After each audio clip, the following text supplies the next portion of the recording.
Good afternoon. Good afternoon. Okay, good afternoon.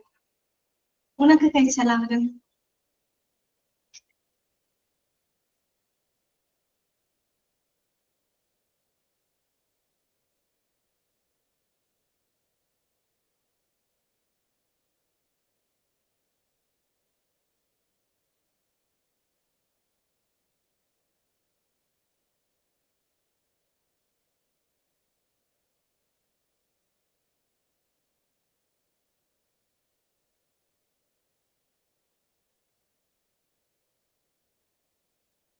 Miss mic mute ചെയ്തിട്ടുള്ള കേൾക്കുന്നില്ല.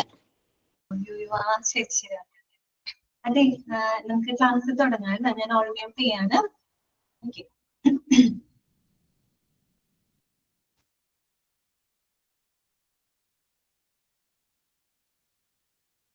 അപ്പൊ നമ്മള് കഴിഞ്ഞ ക്ലാസ്സില് പിന്നെ ചിലപ്പോ മിക്കവാറും നിങ്ങളുടെ ഈ ഒരു ബാച്ചില് എനിക്ക് 3 അവറാണ് വരുന്നത്. ചിലപ്പോ എനിക്ക് 2 അവർ ആക്കും കേട്ടോ. 1 അവർ ചിലപ്പോ അപർണ മിസ് ആയിരിക്കും എനിക്ക് കയറാട്ടോ. ചൊവ്വാഴ്ച ദിവസത്തെ അവർ, ഈ ആഴ്ചയല്ല, നെക്സ്റ്റ് വീക്ക് തൊട്ട് ചൊവ്വാഴ്ച അപർണ മിസ് ആയിരിക്കും കേട്ടോ എനിക്ക് കയറുന്നുണ്ടാവാം. ഞാൻ 2 അവർ ആയിരിക്കും എനിക്ക് ഉണ്ടാവുള്ളൂ കേട്ടോ. ഓക്കെ.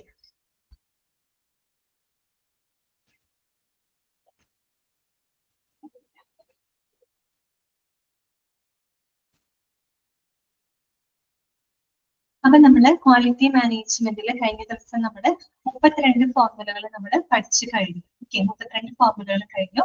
ഇനി നമുക്ക് ചെറിയൊരു ഭാഗം കൂടെ അതിനകത്തുള്ളൂ കേട്ടോ. എന്താണത്? Job description or responsibilities of hospital quality manager കേട്ടോ. അതായത് ഒരു ഹോസ്പിറ്റൽ ക്വാളിറ്റി മാനേജറുടെ റെസ്പോൺസിബിലിറ്റീസ്, അവരുടെ ഡ്യൂട്ടീസുകൾ എന്തൊക്കെയാണ്? ഇത് നമ്മൾ എവിടെ പഠിച്ചിട്ടുണ്ട്? ക്വാളിറ്റി അഷ്വറൻസിനകത്ത് പഠിച്ചിട്ടുണ്ട് കേട്ടോ. സെയിം പോയിന്റുകൾ തന്നെയാണ് ഇവിടെ പറയുന്നത്. നമുക്ക് ജസ്റ്റ് ഒന്ന് വായിച്ചു പോകാം കേട്ടോ. The quality manager in hospital should support the quality assurance program cell at the hospital and be accountable for designing and establishing quality procedures, standards and specification in hospital. അല്ലെ, ആരാണ് ഒരു ഹോസ്പിറ്റൽ ക്വാളിറ്റി മാനേജർ എന്ന് പറഞ്ഞാൽ എന്താണ്? അദ്ദേഹം ഒരു ഹോസ്പിറ്റലില് ഇത്തരത്തിൽ ക്വാളിറ്റി അഷ്വർ ചെയ്യുന്ന പ്രോഗ്രാം സെല്ലുകളെയൊക്കെ കൺട്രോൾ ചെയ്യുന്ന, അവർക്ക് വേണ്ട എല്ലാ സപ്പോർട്ടുകളും പിന്തുണ കൊടുക്കുന്ന ഒരു വ്യക്തിയാണ് അല്ലെ. അത് മാത്രമല്ല, ആ ഒരു ഹോസ്പിറ്റലിലെ എല്ലാ ക്വാളിറ്റി പ്രൊസീജിയറുകളും മറ്റുള്ള സ്റ്റാൻഡേർഡുകളൊക്കെ എസ്റ്റാബ്ലിഷ് ചെയ്യുന്നതും ഡിസൈൻ ചെയ്യുന്നതിനൊക്കെ റെസ്പോൺസിബിൾ ആയിട്ടുള്ള ഉത്തരവാദിത്തപ്പെട്ട ഒരു വ്യക്തിയാണ് ക്വാളിറ്റി മാനേജർ എന്ന് പറയുന്നത് അല്ലെ. Okay. He or she must encourage quality improvement in all the process and procedures of the hospitals and share the report. അദ്ദേഹം എന്ന് പറയുന്നത് ആ ഒരു ഹോസ്പിറ്റലിലെ എല്ലാ പ്രോസസ്സുകളിലായിക്കോട്ടെ, പ്രൊസീജിയറുകളിലായിക്കോട്ടെ, എല്ലാ പ്രവർത്തനങ്ങളിലും ഒരു ക്വാളിറ്റി ഇംപ്രൂവ്മെന്റ് അല്ലെ, ഒരു ക്വാളിറ്റി ഇംപ്രൂവ്മെന്റ് എൻകറേജ് ചെയ്യുന്ന ഒരു വ്യക്തിയായിരിക്കും ക്വാളിറ്റി മാനേജർ എന്ന് പറയുന്നത്. ഓക്കെ. അദ്ദേഹത്തിന്റെ റെസ്പോൺസിബിലിറ്റീസ് എന്തൊക്കെയാണ്? സെയിം പോയിന്റ് ആണ് കേട്ടോ. നമ്മൾ മറ്റേ ക്വാളിറ്റി അഷ്വറൻസിനകത്ത് പഠിച്ചില്ലേ, അതേ പോയിന്റുകൾ തന്നെയാണ് കേട്ടോ ഇവിടെ പറയുന്നത്. നോക്ക്, key job responsibilities. First point ഇതാണ്: ensuring good quality non-clinical services such as infection prevention, security, diet, etc. എന്താണ് പറയുന്നത്? ഇൻഫെക്ഷൻ പ്രിവെൻഷൻ അല്ലെ, ഈ പറയുന്ന ഇൻഫെക്ഷനെ കൺട്രോൾ ചെയ്യുക, അല്ലെങ്കിൽ അണുബാധ നിയന്ത്രണങ്ങൾ അല്ലെ, അണുബാധ, അത്തരം അണുബാധകളെ പ്രിവെന്റ് ചെയ്യുക. അതുപോലെ തന്നെ സെക്യൂരിറ്റി സർവീസസ്, ഡയറ്റ് സർവീസസ് പോലെയുള്ള നോൺ ക്ലിനിക്കൽ സേവനങ്ങളുടെ ക്വാളിറ്റി ഉറപ്പുവരുത്തുക. അപ്പൊ ക്ലിനിക്കൽ സേവനങ്ങളുടെ ക്വാളിറ്റി മാത്രമല്ല, അതോടൊപ്പം തന്നെ എന്താണ്? ഇൻഫെക്ഷൻ പ്രിവെൻഷൻ, സെക്യൂരിറ്റി, ഡയറ്റ് പോലെയുള്ള ഇത്തരം നോൺ ക്ലിനിക്കൽ സേവനങ്ങളുടെ ക്വാളിറ്റി, അതിന്റെ ഗുണമേന്മ ഉറപ്പാക്കുക എന്നുള്ളത് അദ്ദേഹത്തിന്റെ ഡ്യൂട്ടിയാണ് അല്ലെ, അദ്ദേഹത്തിന്റെ റെസ്പോൺസിബിലിറ്റിയാണ്. രണ്ടാമത്തെ പോയിന്റ് ഇതാണ്: ensuring clean surroundings, OPD areas, wards, labor room, operation theatre and patient amenities and outsourced services. അതായത് എൻഷുറിംഗ് ക്ലീൻ സറൗണ്ടിങ്സ് അല്ലെ, വളരെ വൃത്തിയുള്ള, വളരെ നീറ്റ് ആയിട്ടുള്ള ഒരു ചുറ്റുപാടുകൾ ഉറപ്പാക്കുക. പ്രത്യേകിച്ച് ഒരു ഹോസ്പിറ്റലാണ്, അതുകൊണ്ട് തന്നെ അവിടുത്തെ ചുറ്റുപാടുകൾ വളരെ ക്ലീൻ ആക്കി വെക്കുക, ക്ലീൻ ആക്കുക. അതുപോലെ തന്നെ OPD ക്ലീൻ ആക്കുന്നത് ഇവരെല്ലാം ക്ലീൻ ആയി ഇരിക്കുന്നതിന്റെ നേതൃത്വം വഹിക്കണമെങ്കിൽ അതിന് മേൽനോട്ടം വഹിക്കുന്നത് ഇദ്ദേഹമാണ് കേട്ടോ. പ്രത്യേകിച്ച് OPD areas, out patient department ഏരിയകള്, വാർഡുകള്, ലേബർ റൂമുകള്, ഓപ്പറേഷൻ തിയേറ്റർ, അങ്ങനെയുള്ള ഫെസിലിറ്റികളിലും അത്തരം സറൗണ്ടിങ്സുകളൊക്കെ വളരെ ക്ലീൻ ആക്കി വെക്കുന്നതിന് ഉറപ്പാക്കുക, അല്ലെങ്കിൽ ക്ലീൻ ആണെന്നുള്ളത് ഉറപ്പാക്കുകയും അതോടൊപ്പം തന്നെ patient amenities and outsourced services അല്ലെ. അമ്യൂണിറ്റീസ് എന്ന് പറഞ്ഞാൽ എന്താണ്? നമ്മൾ ഇതിനകത്ത് പഠിച്ചിരുന്നു അല്ലെ, ഫെസിലിറ്റീസ് ആണ് അല്ലെ. നമ്മൾ പേഷ്യൻസിനായിട്ട് കൊടുക്കുന്ന ഒരുപാട് എന്താണ് ഫെസിലിറ്റികൾ ഉണ്ട് അല്ലെ, മറ്റുള്ള ഫിസിക്കൽ ഫെസിലിറ്റീസ് ധാരാളം നമ്മുടെ രോഗികൾക്കായിട്ട് പ്രൊവൈഡ് ചെയ്യുന്നുണ്ട്.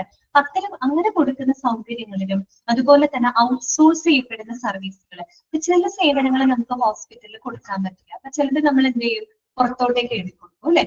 ഓക്കെ, അപ്പൊ അങ്ങനെ ഔട്ട്സോഴ്സ് ചെയ്യപ്പെടുന്ന സർവീസുകളിലായാലും ഏറ്റവും ഗുണമേന്മയുള്ള സർവീസ് എവിടെ ലഭിക്കുമോ അവിടേക്ക് ആളുകളെ ഡയറക്റ്റ് ചെയ്ത് വിടാനുള്ള ഉത്തരവാദിത്വം ആർക്ക് തന്നെയാണുള്ളത്?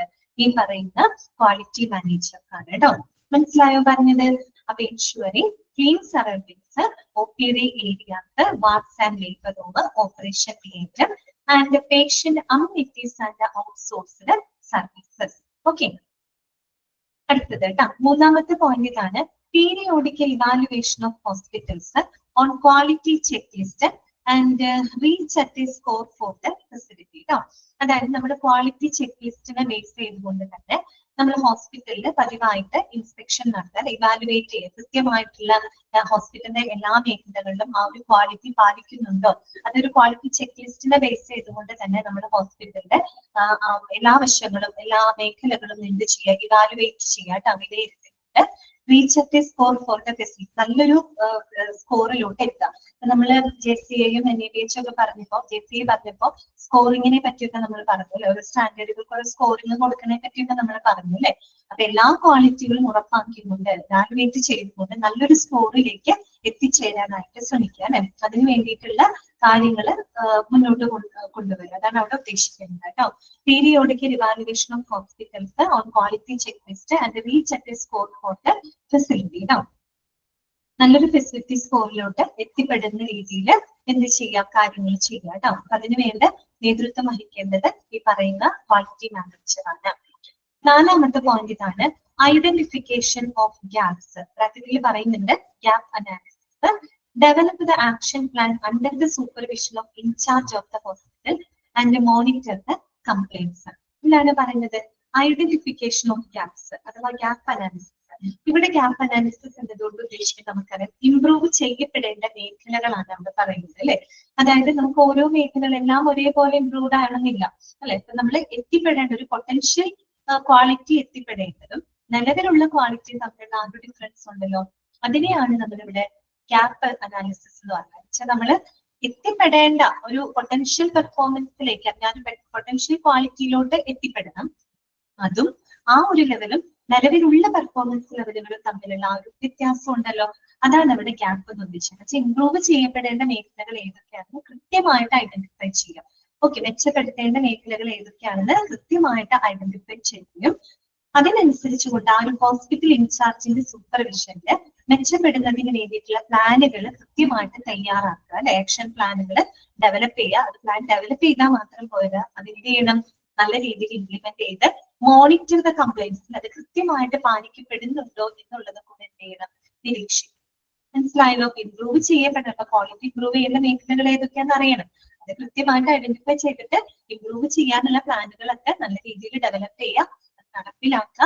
അത് കൃത്യമായിട്ട് അവർ പാലിക്കപ്പെടുന്നുണ്ടോ എന്നുള്ളതും ഉറപ്പാക്കേണ്ടത് ആരുടെ റെസ്പോൺസിബിലിറ്റിയാണ്? ക്വാളിറ്റി മാനേജറുടെ റെസ്പോൺസിബിലിറ്റിയാണ് കേട്ടോ. അടുത്ത പറയുന്നത് facilitate conduct of meeting related to quality certification.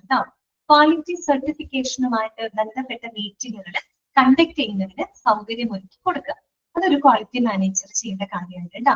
Quality സർട്ടിഫിക്കേഷനുമായിട്ട് ബന്ധപ്പെട്ട് വരുന്ന മീറ്റിങ്ങുകളൊക്കെ കണ്ടക്ട് ചെയ്യുന്നതിനുള്ള സൗകര്യങ്ങൾ ഒരുക്കി കൊടുക്കുക.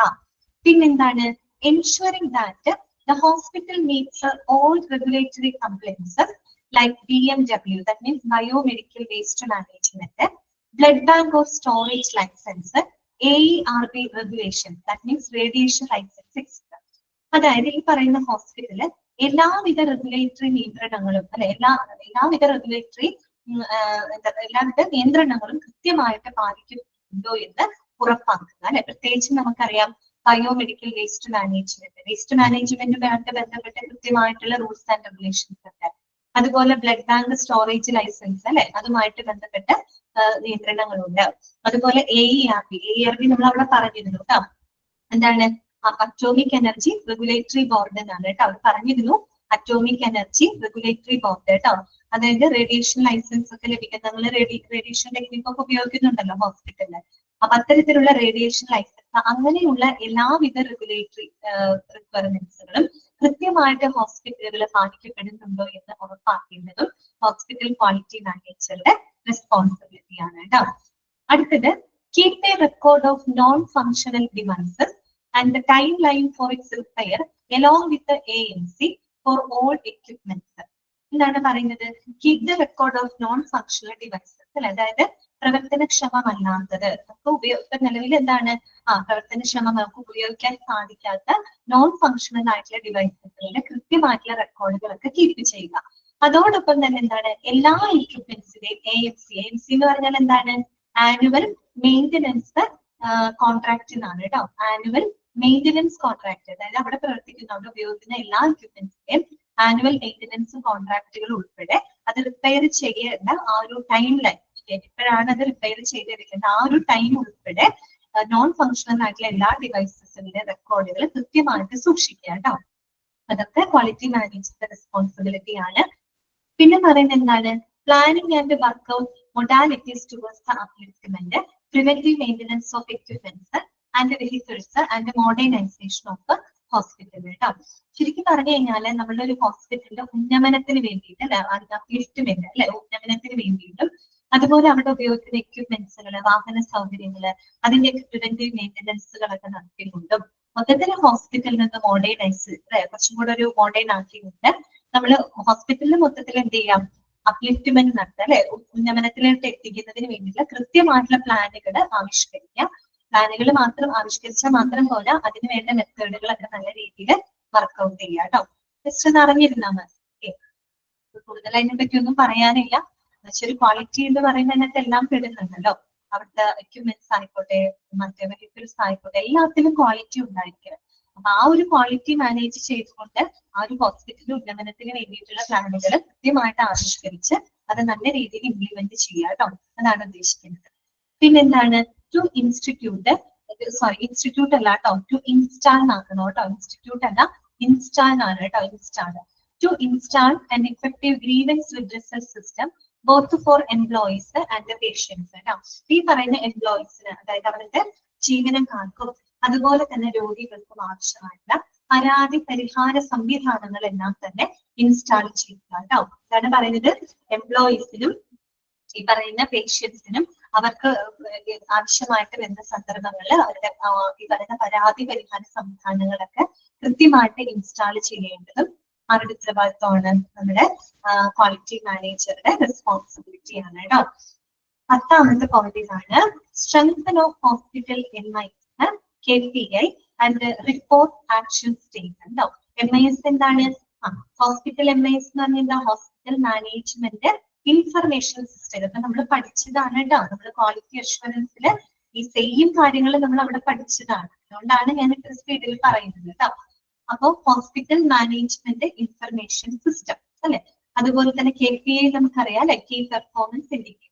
അപ്പൊ അങ്ങനെയുള്ള കാര്യങ്ങളെല്ലാം, അത്തരം സംവിധാനങ്ങളൊക്കെ സ്ട്രെങ്തൻ ചെയ്യിക്കാം. അത്തരം സംവിധാനങ്ങൾ കുറേയും കൂടെ എന്താക്കാം, വിപുലമാക്കിക്കൊണ്ട് അതിനെ കുറേയും കൂടെ എൻഹാൻസ് ചെയ്യുക അല്ലെ. അപ്പൊ അതൊക്കെ ക്വാളിറ്റിനെ നമുക്ക് എന്ത് ചെയ്യാൻ പറ്റും, അതിലൂടെ ഇംപ്രൂവ് ചെയ്യാനായിട്ട് സാധിക്കും അല്ലെ. പ്രത്യേകിച്ച് നമുക്കറിയാം ഹോസ്പിറ്റൽ ഇൻഫർമേഷൻ സിസ്റ്റംസ് ഒക്കെ ഉപയോഗിക്കുമ്പോൾ നമുക്ക് ഹോസ്പിറ്റലിന്റെ പ്രവർത്തനങ്ങൾ, അവിടുത്തെ വർക്ക് ഫ്ലോ ഒക്കെ നല്ല രീതിയിൽ നമുക്ക് എന്ത് ചെയ്യാൻ പറ്റും, സുഗമമാക്കാനായിട്ട് സാധിക്കും അല്ലെ. ഒരുപാട് വർക്ക് ലോഡൊക്കെ കുറച്ച് നല്ല രീതിയിൽ നമുക്ക് എന്ത് ചെയ്യാൻ പറ്റും.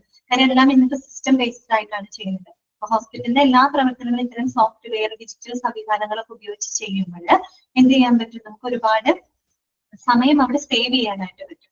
അങ്ങനെ സേവ് ചെയ്ത് കിട്ടുന്ന ടൈം എന്ന് പറയുന്നത് നമുക്ക് രോഗികളുടെ വളരെ ക്വാളിറ്റി ഉള്ള പരിചരണം കൊടുക്കാനായിട്ട് നമുക്ക് അത്തരം സമയം വിനിയോഗിക്കാൻ സാധിക്കും.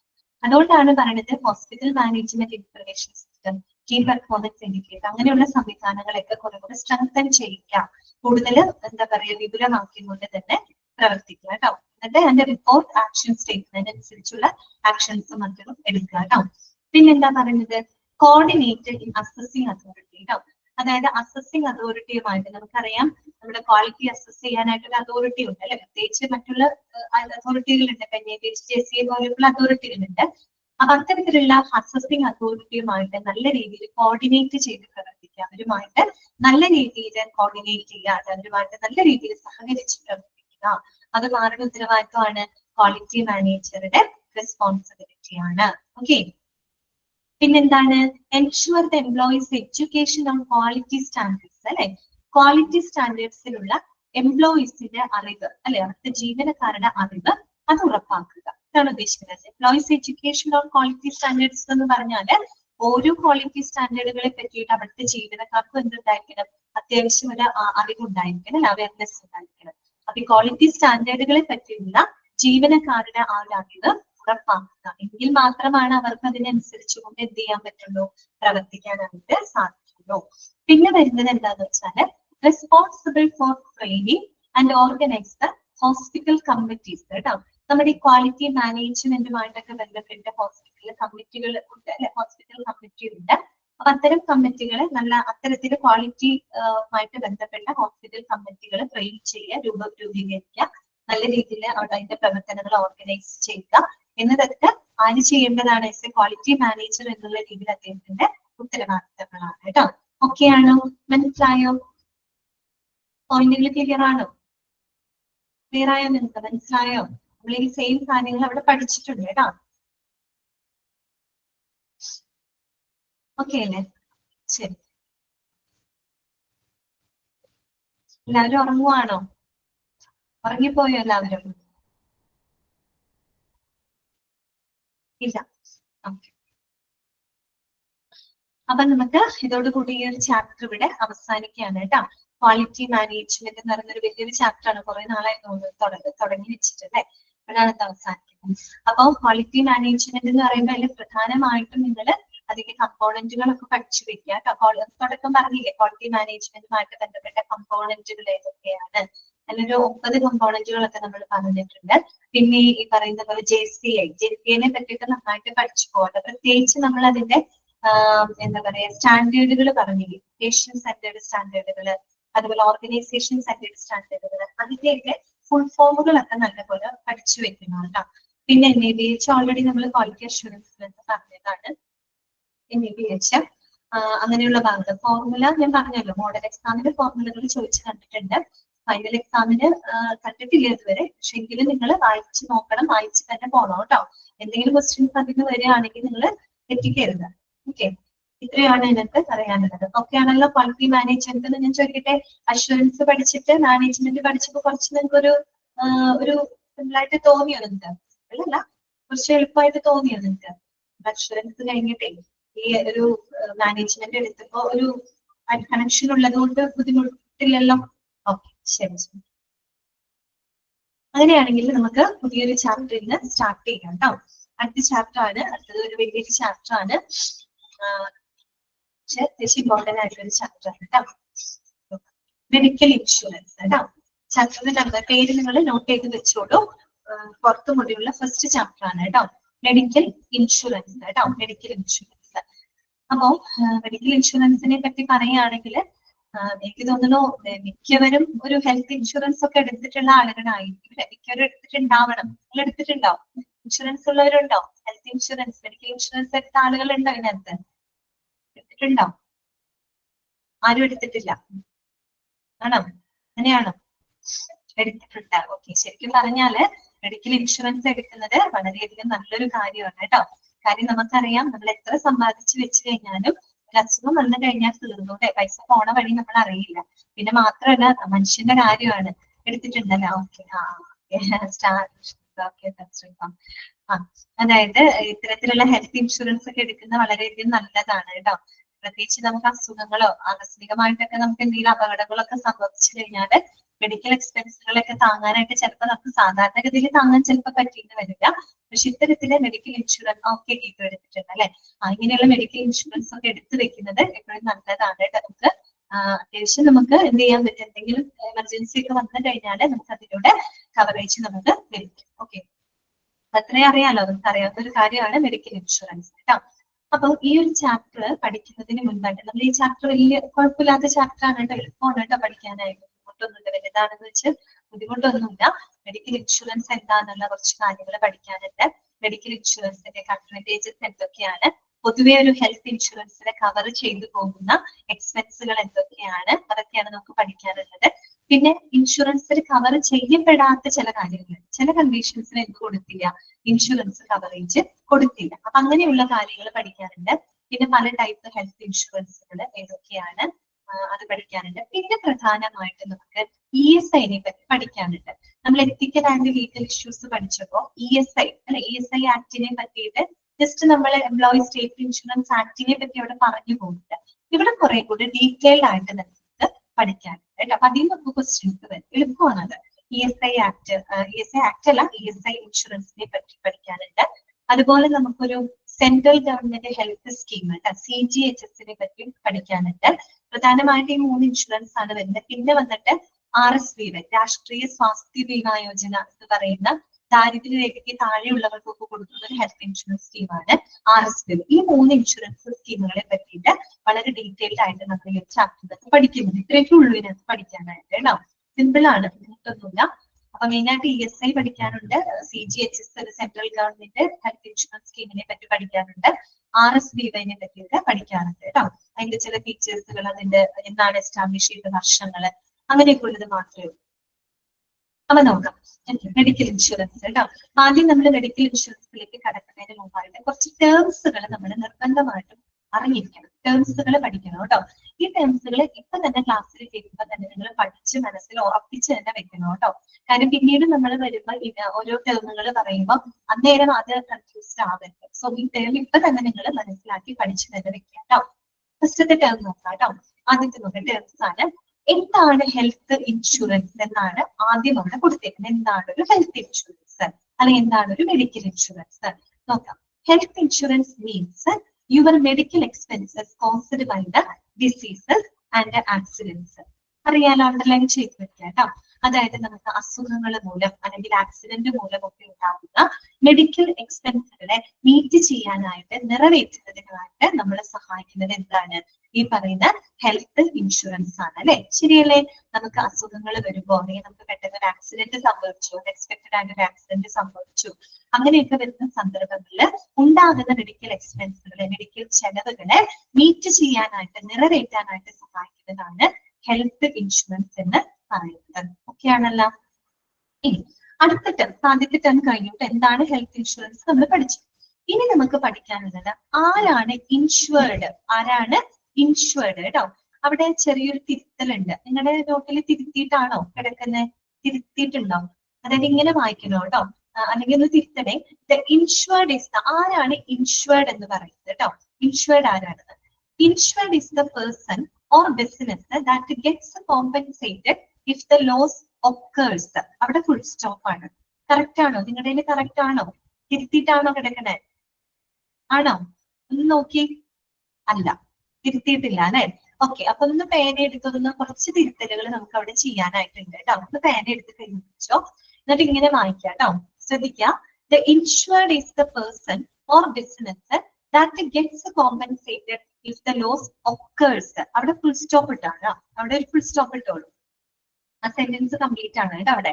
ഇനി ഈസ് നോൺ എന്നൊന്നും വേണ്ട, occurs എന്ന് പറഞ്ഞ് ഫുൾ സ്റ്റോപ്പ് ഇല്ല. അതായത് ആരാണ് ഇൻഷുവേർഡ് എന്ന് പറയുന്നത്?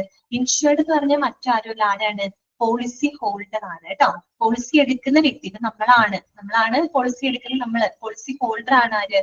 ഇൻഷുവേർഡ് എന്ന് പറഞ്ഞാല് നഷ്ടം സംഭവിച്ചു കഴിഞ്ഞാല് നഷ്ടപരിഹാര തുക ലഭിക്കുന്ന വ്യക്തി ഏതാണോ, അത് വ്യക്തിയാവാം അല്ലെങ്കിൽ ഒരു ബിസിനസ്സോ ഒരു ഓർഗനൈസേഷനോ ആവാം, അവരെയാണ് നമ്മൾ എന്ത് പറയുന്നത്? ഇൻഷുവേർഡ് എന്ന് പറയുന്നത്. അപ്പൊ ആരാണ് ഇൻഷുവേർഡ്? INSURED, ഇൻഷുവേർഡ് കേട്ടോ.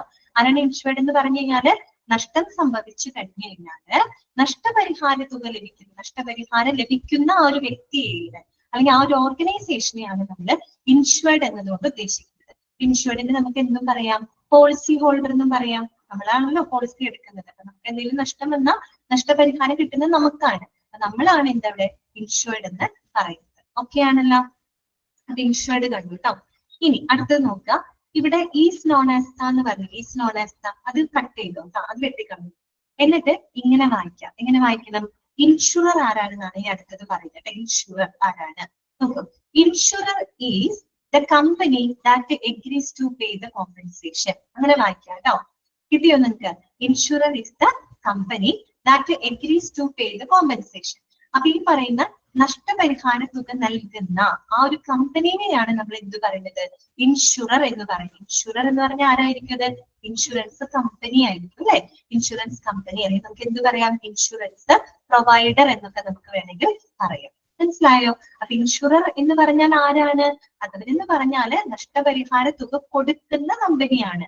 നഷ്ടം സംഭവിച്ച ആൾക്ക് നഷ്ടപരിഹാര തുക കൊടുക്കുന്ന കമ്പനി അല്ലെങ്കിൽ അവരെയാണ് നമ്മൾ ഇൻഷുറർ അഥവാ ഇൻഷുറൻസ് പ്രൊവൈഡർ എന്നൊക്കെ നമ്മൾ പറയുന്നത്. ഓക്കെ, ഇൻഷുറൻസ് കമ്പനി എന്നൊക്കെ നമുക്ക് പറയാം കേട്ടോ.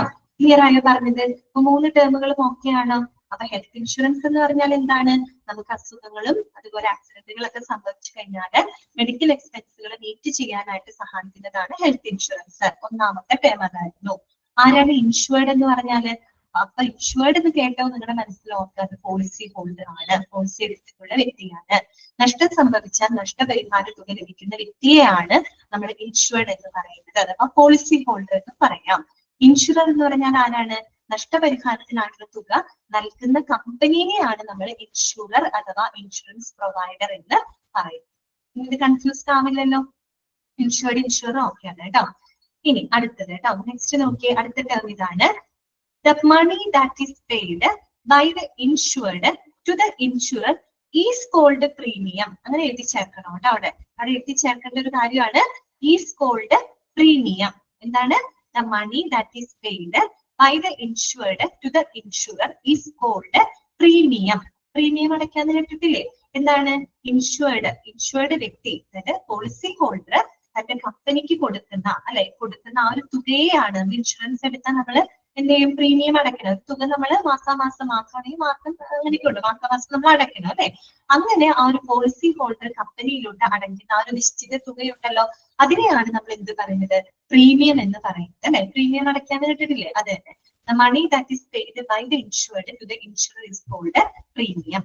ക്ലിയർ ആണല്ലോ? ഓക്കെ ആണല്ലോ?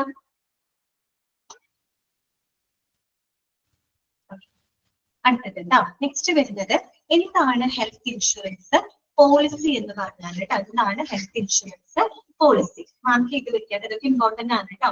Health insurance policy is an agreement between an insurer and an individual or group in which the insurer agrees to provide specific health insurance cover at a particular premium.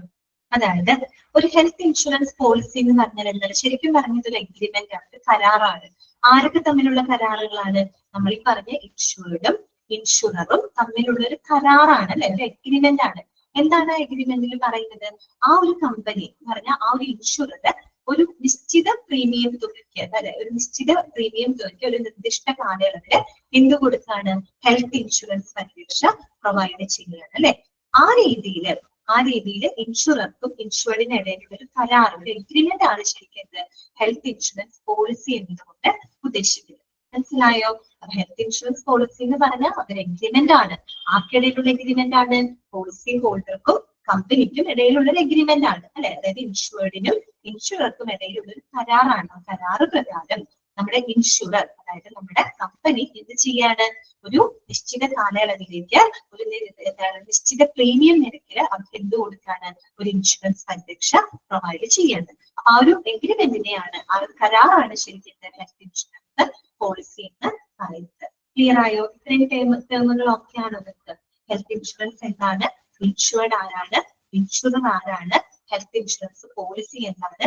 Premium എന്താണ്? 5 ടേമുകളാണ് നമ്മളിവിടെ പഠിച്ചത്. ഇത്രയും okay ആണോ? ഈ ടേമുകൾ നിങ്ങൾക്ക് മനസ്സിലായോ? Clear അല്ലേ?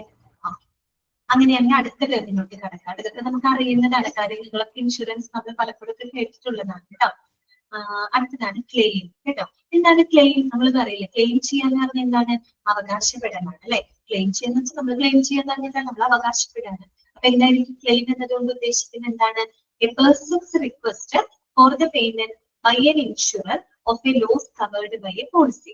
ശരിക്കും പറഞ്ഞാൽ എന്താണ് ക്ലെയിം എന്ന് പറഞ്ഞാൽ? It's the process of requisition for the payment of a loss അല്ലെ? Payment for the loss. ഇത്രയേ ഉള്ളൂ. It's the process of requisition for the payment for a loss. നമുക്കൊരു നഷ്ടം സംഭവിച്ചു കഴിഞ്ഞാൽ ആ നഷ്ടപരിഹാരത്തിനായിട്ടുള്ള തുക ലഭിക്കുന്നതിനായിട്ട് നമ്മൾ റിക്വസ്റ്റ് ചെയ്യുന്ന ആ ഒരു പ്രോസസ്, അതായത് നമ്മൾ അവകാശപ്പെടുകയാണ് അല്ലെ, ആ തുക നമ്മൾ അവകാശപ്പെടുകയാണ്.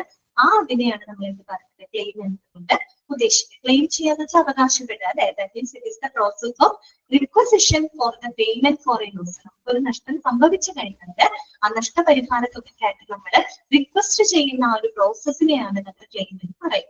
ഓക്കെ, അതാണ് അവിടെ എഴുതിയിരിക്കുന്നത്. Persons request for the payment by an insurer of a loss covered by policy. ഒരു ഇൻഷുറർ കൊടുക്കുന്നത്, കമ്പനി കൊടുക്കുന്ന ഒരു പോളിസി ഉണ്ടല്ലോ, ഹെൽത്ത് ഇൻഷുറൻസ് പോളിസി, അത് കവർ ചെയ്യുന്ന രീതിയിൽ അതിന് കവർ ചെയ്യാൻ പാകത്തിന് സംഭവിച്ച നഷ്ടത്തിന് തുകയ്ക്ക് വേണ്ടിയിട്ട് നമ്മൾ അഭ്യർത്ഥിക്കുന്ന ആ ഒരു പ്രോസസ്സിനെയാണ് ക്ലെയിം എന്ന് ഉദ്ദേശിക്കുന്നത്. ഓക്കെ, ക്ലെയിമിനെ പറ്റി പറയുകയാണെങ്കിൽ അത് 2 ടൈപ്പ് ഉണ്ട്. ഫസ്റ്റ് പാർട്ടി ക്ലെയിം ഉണ്ട്, തേർഡ് പാർട്ടി ക്ലെയിം ഉണ്ട് കേട്ടോ. ഓക്കെ, ഫസ്റ്റ് പാർട്ടി ക്ലെയിം ഉണ്ട്, തേർഡ് പാർട്ടി ക്ലെയിം ഉണ്ട്. ആദ്യം നമുക്ക് നോക്കാം എന്താണ് first party claims. First party claim എന്ന് പറഞ്ഞു കഴിഞ്ഞാൽ the claims made to your own insurance company. അതാണ് the claims made to your own insurance company. അതായത് ഒരു വ്യക്തി തന്റെ സ്വന്തം ഇൻഷുറൻസ് കമ്പനിയോട് എന്ത് ചെയ്യാണ്, നഷ്ടപരിഹാരത്തിനായിട്ടുള്ള ക്ലെയിം റിക്വസ്റ്റ് ചെയ്യുന്നതാണ്. എന്താണ്, ചാപ്റ്റർ മെഡിക്കൽ ഇൻഷുറൻസ് കേട്ടോ, ചാപ്റ്റർ മെഡിക്കൽ ഇൻഷുറൻസ് ആണ് എടുക്കുന്നത് കേട്ടോ. ഓക്കെ, അപ്പൊ ഫസ്റ്റ് പാർട്ടി ക്ലെയിം എന്ന് പറഞ്ഞു കഴിഞ്ഞാല് ചാപ്റ്റർ നമ്പർ 1 ആണ് കേട്ടോ. 4th മൊഡ്യൂളിലെ 1ാമത്തെ ചാപ്റ്റർ ആണ് മെഡിക്കൽ ഇൻഷുറൻസ് കേട്ടോ. ഓക്കെ, അതാണ് ഇപ്പൊ എടുത്തോണ്ടിരിക്കുന്നത്, തുടങ്ങിയിട്ടുള്ളൂ. അപ്പൊ ഫസ്റ്റ് പാർട്ടി ക്ലെയിം എന്ന് പറഞ്ഞാൽ the claims made to your own insurance company. അതായത് ഒരു വ്യക്തി തന്റെ സ്വന്തം ഇൻഷുറൻസ് കമ്പനിയോട് എന്താവശ്യപ്പെടുകയാണ്, നഷ്ടപരിഹാരത്തിനായിട്ടുള്ള ആ ഒരു തുക, ആ ഒരു ക്ലെയിം റിക്വസ്റ്റ് ചെയ്യാണ് കേട്ടോ. അതാണ് ഫസ്റ്റ് പാർട്ടി ക്ലെയിം. അതായത് ഇപ്പൊ ഒരു എക്സാമ്പിൾ പറയുമ്പോൾ ഒരു വ്യക്തി അച്യുത് എന്ന് പറയുന്ന ഒരാള്, അയാൾക്ക് കാറുണ്ട്, അയാൾ വാഹനത്തിന് ഇൻഷുറൻസ് എടുത്തിട്ടുള്ള ഒരു വ്യക്തിയാണ്. അദ്ദേഹം ഒരു ദിവസം കാർ ഓടിച്ചുകൊണ്ട് പോവാണ്. പെട്ടെന്ന് ഓടിച്ചുകൊണ്ട് പോയപ്പോ അത് വണ്ടി തട്ടി ആക്സിഡന്റ് ആയി. അദ്ദേഹത്തിനൊന്നും പറ്റിയില്ല, പക്ഷെ കാറിന് കുറച്ച് കേടുപാടുകളും മറ്റും സംഭവിച്ചു. സ്വാഭാവികമായിട്ട് ഇതിൽ എന്ത് ചെയ്തിട്ടുണ്ട്, കാറിന് ഇൻഷുറൻസ് എടുത്തിട്ടുണ്ട് അല്ലെ. ഇൻഷുറൻസ് എടുത്തിട്ടുള്ളതുകൊണ്ട് അദ്ദേഹം എന്ത് ചെയ്യാണ്, തന്റെ ഇൻഷുറൻസ് കമ്പനിയോട് ആ ഒരു കാറിന് സംഭവിച്ച കേടുപാടുകൾക്ക് അല്ലെങ്കിൽ ആ ഒരു നഷ്ടത്തിനായിട്ടുള്ള തുക റിക്വസ്റ്റ് ചെയ്യാണ്. ഓക്കെ, അപ്പൊ ആ ഒരു വ്യക്തി തന്നെ തന്റെ സ്വന്തം ഇൻഷുറൻസ് കമ്പനിയോട് എന്ത് ചെയ്യാണ്, റിക്വസ്റ്റ് ചെയ്യുന്നത് അല്ലെ. അതാണ് ഫസ്റ്റ് പാർട്ടി ക്ലെയിം എന്ന് പറയുന്നത് കേട്ടോ. ക്ലിയർ ആയോ പറഞ്ഞത്? അതാണ് ഫസ്റ്റ് പാർട്ടി.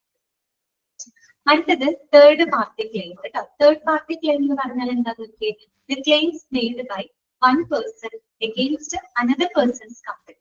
അതാണ് the claims made by one person against another person's company എന്ന് പറഞ്ഞാല് മൂന്നാമതൊരു വ്യക്തി എന്താണ്, അതെ, മൂന്നാമതൊരു വ്യക്തി മറ്റേ ആളുടെ, അതായത് ആദ്യത്തെ വ്യക്തിയുടെ മൂന്നാമതൊരു വ്യക്തി എന്താണ്, മറ്റേ ആളുടെ ഇൻഷുറൻസ് കമ്പനിയോട് ക്ലെയിം റിക്വസ്റ്റ് ചെയ്യാണ്, നഷ്ടപരിഹാരത്തിനായിട്ടുള്ള ക്ലെയിം റിക്വസ്റ്റ് ചെയ്യാണ്. അതിനെയാണ് നമ്മൾ എന്ത് പറയുന്നത്, തേർഡ് പാർട്ടി ക്ലെയിം എന്ന് പറഞ്ഞത്. മനസ്സിലായോ?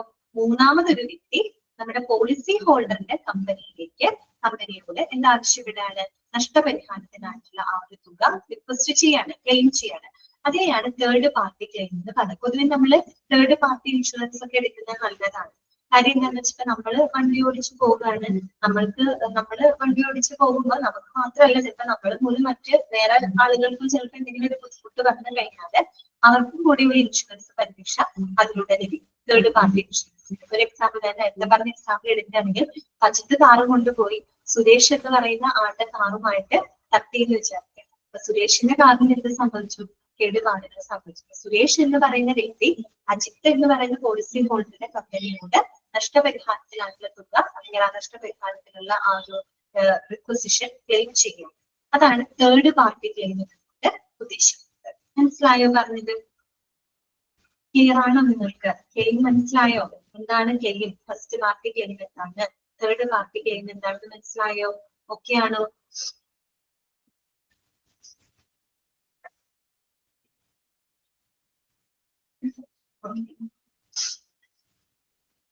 അജിതയ്ക്ക് മനസ്സിലായില്ലേ മജിത? ഫസ്റ്റ് പാർട്ടി ക്ലെയിം എന്ന് പറഞ്ഞു കഴിഞ്ഞാൽ the claims made to your own insurance company. ഒരു വ്യക്തി തന്റെ സ്വന്തം ഇൻഷുറൻസ് കമ്പനിയോട് തന്നെ എന്ത് ചെയ്യാണ്, ഈ പറയുന്ന നഷ്ടപരിഹാരത്തിനായിട്ടുള്ള തുക റിക്വസ്റ്റ് ചെയ്യാണ്.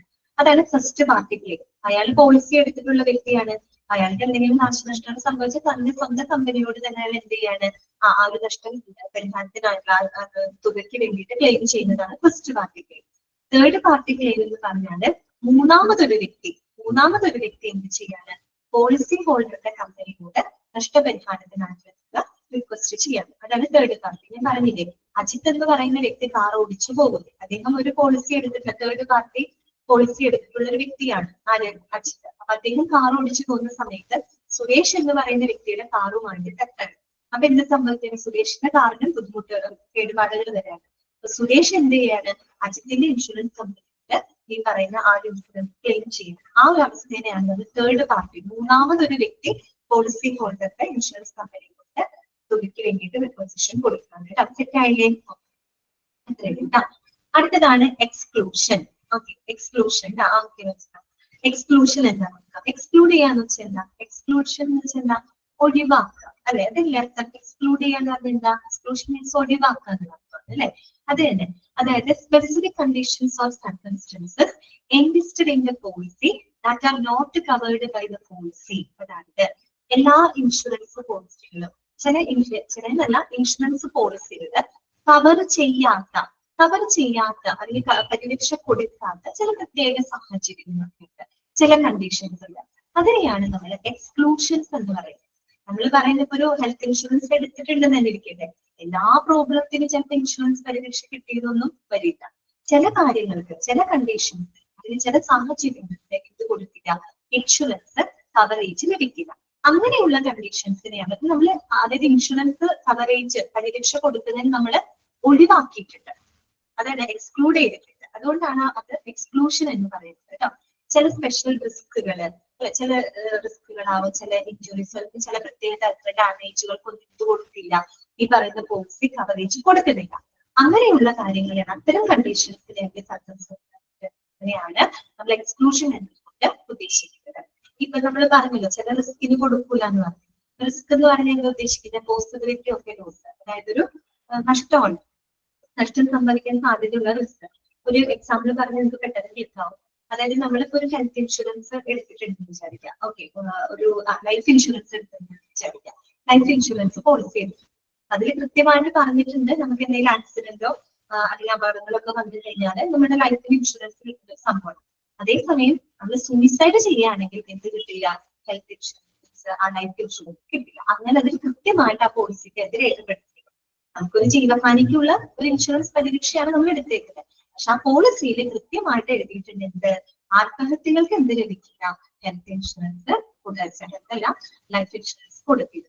എന്ന് പറഞ്ഞാൽ സൂയിസൈഡ് ചെയ്യുന്ന കേസുകൾക്ക് എന്ത് കൊടുക്കില്ല, പരിരക്ഷ കൊടുക്കുന്നില്ല എന്നുള്ളൊരു കാര്യം അവിടെ പ്രത്യേകം ഒരു കണ്ടീഷനാണ്. ആ കണ്ടീഷൻ അവിടെ എഴുതി വെച്ചിട്ടുണ്ട്. അതാണ് ഞാൻ പറഞ്ഞത്. ഇപ്പൊ മനസ്സിലായോ നിങ്ങൾക്ക്? ആ ഇൻഷുറൻസ് കവർ ചെയ്യാത്ത ചില സാഹചര്യങ്ങളുണ്ട്, അതിനെയാണ് എക്സ്ക്ലൂഷൻ എന്നത് ഉദ്ദേശിക്കുന്നത്. ഓക്കെ ആണോ? മനസ്സിലായ? ഓക്കെ ആണോ? അടുത്തത് അത്രയുമാണ് മെയിൻ ടേമുകൾ പഠിക്കാനായിട്ടുള്ളത്. ഇനിയാണ് ഹെൽത്ത് ഇൻഷുറൻസ് എന്താണ്, മെഡിക്ലെയിം ഇൻഷുറൻസ് എന്താണ്, ഇത് രണ്ടും കൂടെ പഠിക്കാനുണ്ട് കേട്ടോ. എന്താണ് ഹെൽത്ത് ഇൻഷുറൻസ് എന്ന് പറഞ്ഞു കഴിഞ്ഞാല്, it is a type of വെച്ചോട്ടാ. It is a type of insurance coverage that covers the cost of the insured medical and surgical expenses. അത്രയേ ഉള്ളൂ. അതായത് ഇൻഷുർ ചെയ്ത വ്യക്തിയുടെ മെഡിക്കൽ സർജിക്കൽ എക്സ്പെൻസുകളൊക്കെ കവർ ചെയ്യുന്നതിനായിട്ടുള്ള ഒരു തരം ഇൻഷുറൻസ് പരിരക്ഷയാണ് ഹെൽത്ത് ഇൻഷുറൻസ് എന്നതുകൊണ്ട് ഉദ്ദേശിക്കുന്നത്. ഹെൽത്ത് ഇൻഷുറൻസ് ആ പേര് കേൾക്കുമ്പോൾ തന്നെ നമുക്കറിയാം അല്ലെ, ഇൻഷുർ ചെയ്തിട്ടുള്ള വ്യക്തിയുടെ മെഡിക്കൽ അതുപോലെ തന്നെ അവരുടെ സർജിക്കൽ എക്സ്പെൻസുകളൊക്കെ അത്തരം ചെലവുകളൊക്കെ വഹിക്കുന്ന അല്ലെങ്കിൽ കവർ ചെയ്യുന്ന ഒരു ടൈപ്പ് ഓഫ് ഇൻഷുറൻസ് ആണ് ഹെൽത്ത് ഇൻഷുറൻസ് എന്ന് പറയുന്നത് കേട്ടോ. അത് അത്രയേ ഉള്ളൂ, അണ്ടർലൈൻ ചെയ്തിരിക്കാം. അടുത്തതാണ് മെഡിക്ലെയിം ഇൻഷുറൻസ് കേട്ടോ. മെഡിക്ലെയിം ഇൻഷുറൻസ് ആണ്. എന്താ നോക്കാം. It is A cover which looks after the hospitalization expenses based on the maximum sum insured of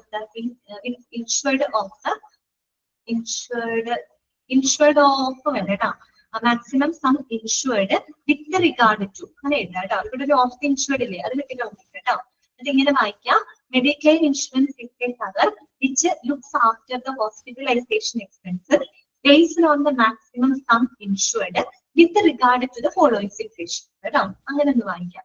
അതായത് മെഡിക്ലെയിം ഇൻഷുറൻസ് എന്ന് പറഞ്ഞാൽ എന്താണ്, ഇൻഷുർ ചെയ്ത വ്യക്തിയുടെ പരമാവധി തുകയെ അടിസ്ഥാനമാക്കി അല്ലെ, അത് ഇൻഷുർ എടുത്തിട്ടുള്ള ഇൻഷുർ ചെയ്ത വ്യക്തിക്ക് ലഭ്യമായിട്ടുള്ള പരമാവധി തുകയെ അടിസ്ഥാനപ്പെടുത്തിയിട്ട് ഹോസ്പിറ്റലൈസേഷൻ എക്സ്പെൻസുകളൊക്കെ നിർവഹിക്കാൻ സഹായിക്കുന്ന ഒരു ടൈപ്പ് ഓഫ് ഇൻഷുറൻസ് ആണ് മെഡിക്ലെയിം ഇൻഷുറൻസ് എന്ന് പറയുന്നത്. അപ്പൊ നിങ്ങൾക്ക് തോന്നും അത് തന്നെയല്ലേ ഹെൽത്ത് ഇൻഷുറൻസ്, രണ്ടും സെയിം അല്ലേ എന്നൊരു തോന്നൽ നിങ്ങൾക്കുണ്ടായിരിക്കും. പക്ഷെ ചെറിയൊരു വ്യത്യാസമുണ്ട് കേട്ടോ. മെഡിക്ലെയിം ഇൻഷുറൻസ് കൊടുക്കുന്ന ചില സാഹചര്യങ്ങൾ അവിടെ പ്രത്യേകം എടുത്തു പറഞ്ഞിട്ടുണ്ട്. അതൊന്നും നോക്കിയേ. With regarding to the following situation. ഏതൊക്കെ സിറ്റുവേഷൻസ് ആണ്? ഒന്ന്, in the event of a sudden illness. പെട്ടെന്ന് നമുക്കൊരു എന്താ പറയാ അസുഖം വന്നു കഴിഞ്ഞാല്, ഓക്കെ, പെട്ടെന്ന് ഒരു അസുഖം വന്നു കഴിഞ്ഞാല്. അതുപോലെ in the event of an accident. Accident ഇതുപോലെ തന്നെ അൺഎക്സ്പെക്ടഡ് ആയിട്ട് വരും, പെട്ടെന്ന് ഒരു ആക്സിഡന്റ് സംഭവിച്ചു കഴിഞ്ഞാല്. അതുപോലെ തന്നെ in case of any surgery required in respect of any disease which has arisen during the policy period. അതായത് ഈ പോളിസി എടുത്തിട്ടുള്ള കാലയളവില് ഉണ്ടായിട്ടുള്ള ഏതെങ്കിലും രോഗം, ആ രോഗം മൂലം എന്തെങ്കിലും ശസ്ത്രക്രിയകളോ മറ്റോ ആവശ്യമായിട്ട് വന്നു കഴിഞ്ഞാലും നമുക്ക് എന്ത് കിട്ടും? അത്തരത്തിലുള്ള ഹോസ്പിറ്റലൈസേഷൻ നിർവഹിക്കാനായിട്ട് ഇത്തരം മെഡിക്ലെയിം ഇൻഷുറൻസ് ഉപയോഗിക്കും. മനസ്സിലായോ? അതിന് മെഡിക്ലെയിം ഇൻഷുറൻസ് എന്ന് പറഞ്ഞു കഴിഞ്ഞാല് ഇൻഷുർ ചെയ്ത വ്യക്തിയുടെ പരമാവധി തുകയെ അടിസ്ഥാനപ്പെടുത്തിയിട്ട് ഹോസ്പിറ്റലൈസേഷൻ എക്സ്പെൻസുകൾ നിർവഹിക്കാനായിട്ട് സഹായിക്കുന്ന ഒരു ടൈപ്പ് ഓഫ് ഇൻഷുറൻസ് ആണ്. അപ്പൊ അത് ഹോസ്പിറ്റലൈസ് ചെയ്യപ്പെടണം, അഡ്മിറ്റ് ആകപ്പെടണം കേട്ടോ. അതാണ് in the event of a sudden illness. പെട്ടെന്ന് ഒരു അസുഖം വന്നു, അഡ്മിറ്റ് ആയി, ഹോസ്പിറ്റലൈസേഷൻ ചെലവുകൾ അവിടെ വഹിക്കാൻ പറ്റും. In the event of an accident, ഒരു ആക്സിഡന്റ് സംഭവിച്ചു, അഡ്മിറ്റ് ആയി, അപ്പൊ കവറേജ് കിട്ടും. അതുപോലെ തന്നെ ഇപ്പൊ ആ ഒരു പോളിസി എടുത്ത കാലങ്ങളിൽ പെട്ടെന്ന് ഒരു അസുഖം വരികയും ആ അസുഖത്തിൽ നിന്ന് നമുക്കൊരു ഇമീഡിയറ്റ് സർജറി ഒക്കെ ആവശ്യമായിട്ട് വരുന്നത് അൺഎക്സ്പെക്ടഡ്. നമ്മൾ ഈ കേസുകൾ പരിശോധിച്ചാൽ മനസ്സിലാവും ഇതൊക്കെ അൺഎക്സ്പെക്ടഡ് ആയിട്ട് വരുന്ന കേസുകളാണ് അല്ലെ. എന്ന് വെച്ചാൽ ഹോസ്പിറ്റലൈസേഷൻ എക്സ്പെൻസസ് ആണ് കൊടുക്കുന്നത്. അങ്ങനെയുള്ളതാണ് മെഡിക്ലെയിം ഇൻഷുറൻസ് എന്ന് പറയുന്നത്. അപ്പൊ നിങ്ങൾക്കൊരു സംശയമാണ്, ഹെൽത്ത് ഇൻഷുറൻസ് ഏകദേശം അതൊക്കെ തന്നെയല്ലേ? പക്ഷെ ഹെൽത്ത് ഇൻഷുറൻസ് എന്ന് പറയുമ്പോൾ കുറെ കൂടെ ഒരു ബ്രോഡർ കൺസെപ്റ്റ് ആണ്. ദാറ്റ് മീൻസ് ഒരു വൈഡ് റേഞ്ച് ഓഫ് എന്താ പറയാ കവറേജ് എന്ത് കൊടുക്കുന്നത്? ഹെൽത്ത് ഇൻഷുറൻസ് കൊടുക്കുന്നത്. തന്നെ മനസ്സിലായോ? ഹെൽത്ത് ഇൻഷുറൻസ് കൊടുക്കുന്നത് കുറെ കൂടെ വൈഡ് റേഞ്ച് ഓഫ് കവറേജ് ആണ് കൊടുക്കുന്നത്. എന്ന് പറഞ്ഞാൽ ഹോസ്പിറ്റലൈസേഷന് മുമ്പും ഹോസ്പിറ്റലൈസേഷൻ സമയത്തും ഹോസ്പിറ്റലൈസേഷൻ കഴിഞ്ഞതിന് ശേഷവും ആഫ്റ്റർ ഹോസ്പിറ്റലൈസേഷൻ അതിനുശേഷമുള്ള എല്ലാവിധ മെഡിക്കൽ എക്സ്പെൻസ് ആ രീതിയിൽ വളരെ ബ്രോഡർ ആയിട്ടുള്ള ഒരു കവറേജ് ആണ് ആര് കൊടുക്കുന്നത്? ഹെൽത്ത് ഇൻഷുറൻസ് പോളിസി കൊടുക്കുന്നത്. മെഡിക്ലെയിം ഇൻഷുറൻസ് എന്ന് പറയുമ്പോൾ ചില പ്രത്യേക സന്ദർഭങ്ങൾ ഹോസ്പിറ്റലൈസേഷൻ ചെയ്യപ്പെടുമ്പോൾ അഡ്മിറ്റ് ചെയ്യപ്പെടേണ്ട സാഹചര്യം എന്ന് പറഞ്ഞാൽ ഇമ്മീഡിയറ്റ് ആയിട്ട് അൺഎക്സ്പെക്ടഡ് ആയിട്ട് വരുന്ന കേസുകളാണ്. അങ്ങനെയുള്ളതിന് മാത്രമാണ് ആ ഒരു രീതിയിൽ കുറച്ചുകൂടി നാരോ ആണ്. ആ രീതിയിൽ കുറച്ചുകൂടെ കുറഞ്ഞ കവറേജ് മാത്രമേ ഏത് കൊടുക്കുന്നുള്ളൂ? മെഡിക്ലെയിം ഇൻഷുറൻസ് കൊടുക്കുള്ളൂ. അതാണ് അത് തമ്മിലുള്ള ഒരു വ്യത്യാസം എന്ന് നമുക്ക് പറയാനായിട്ടുള്ളത് കേട്ടോ. ക്ലിയർ ആയോ? ഹെൽത്ത് ഇൻഷുറൻസ് കുറെ കൂടെ വൈഡ് റേഞ്ച് ഓഫ് കവറേജ് കൊടുക്കുമ്പോൾ മെഡിക്ലെയിം ഇൻഷുറൻസ് ആണെങ്കിൽ ഇങ്ങനെ അൺഎക്സ്പെക്ടഡ് ആയിട്ടൊക്കെ വരുന്ന ഹോസ്പിറ്റലൈസേഷൻ എക്സ്പെൻസുകളൊക്കെ കവർ ചെയ്യാനായിട്ടാണ് സഹായിക്കുന്നത് കേട്ടോ. ഓക്കെ ആണോ? ഇത്രയും ടേംസ് മനസ്സിലായോ? ഇത്രയും ടേമുകൾ ക്ലിയർ ആയോ? ഏതൊക്കെ ടേമുകളാണ് നമ്മൾ പഠിച്ചത്? ഹെൽത്ത് ഇൻഷുറൻസ് എന്താണെന്ന് നമ്മൾ പറഞ്ഞു അല്ലെ. ആരാണ് ഇൻഷുർഡ്? ഇൻഷുർഡ് എന്ന് കേട്ടാൽ ഉടനെ ഓർക്കുക പോളിസി ഹോൾഡർ ആണ്. ഇൻഷുറർ ആരാണ്? അതൊരു കമ്പനിയാണ്. എന്താണ് പ്രീമിയം? ഇൻഷുർഡ് പേഴ്സൺ ഇൻഷുറർക്ക് കൊടുക്കുന്ന ആ ഒരു തുകയാണ് നമ്മൾ പ്രീമിയം എന്ന് പറയുന്നത്. പിന്നെ എന്താണ് ഒരു ഹെൽത്ത് ഇൻഷുറൻസ് പോളിസി എന്ന് പറഞ്ഞാൽ അതിൽ എഗ്രിമെന്റ് ആണ്, അല്ല അതൊരു കരാറാണ്. ഇൻഷുർഡിനും ഇൻഷുറൻസിനും ഇടയിലുള്ള ഒരു എഗ്രിമെന്റ് ആണ് ഹെൽത്ത് ഇൻഷുറൻസ് പോളിസി എന്ന് പറയുന്നത്. എന്താണ് ക്ലെയിം? ക്ലെയിം തന്നെ രണ്ട് ടൈപ്പ് ഉണ്ട് അല്ലെ. ഫസ്റ്റ് പാർട്ടി ക്ലെയിം ആണ്, തേർഡ് പാർട്ടി ക്ലെയിം ആണ്. പിന്നെ നമ്മൾ കണ്ടത് ഹെൽത്ത് ഇൻഷുറൻസ് എന്താണ്, മെഡിക്ലെയിം ഇൻഷുറൻസ് എന്താണ്. ഇത്രയും ടേമുകൾ ഓക്കെ ആണോ? മനസ്സിലായോ? തെറ്റല്ലേ? അപ്പൊ അത്രയും മനസ്സിലാക്കിയാൽ കേട്ടോ. അതിനൊക്കെ നേരിട്ട് ക്വസ്റ്റ്യൻസ് ചോദിക്കാം. ഒബ്ജക്റ്റീവ് ടൈപ്പ് ഓഫ് ക്വസ്റ്റ്യൻസ് ചോദിക്കാൻ പറ്റുന്ന സ്ഥലങ്ങളാണ്. അതുകൊണ്ട് ഇത് നോട്ട് ചെയ്തിരിക്കണം കേട്ടോ. ഇനി നമുക്ക് ജസ്റ്റ് ഒന്ന് വായിച്ചു വിടാവുന്നുള്ളൂ. ഇൻഷുറൻസ് ഫേംസ് ഇൻ ഇന്ത്യ കേട്ടോ.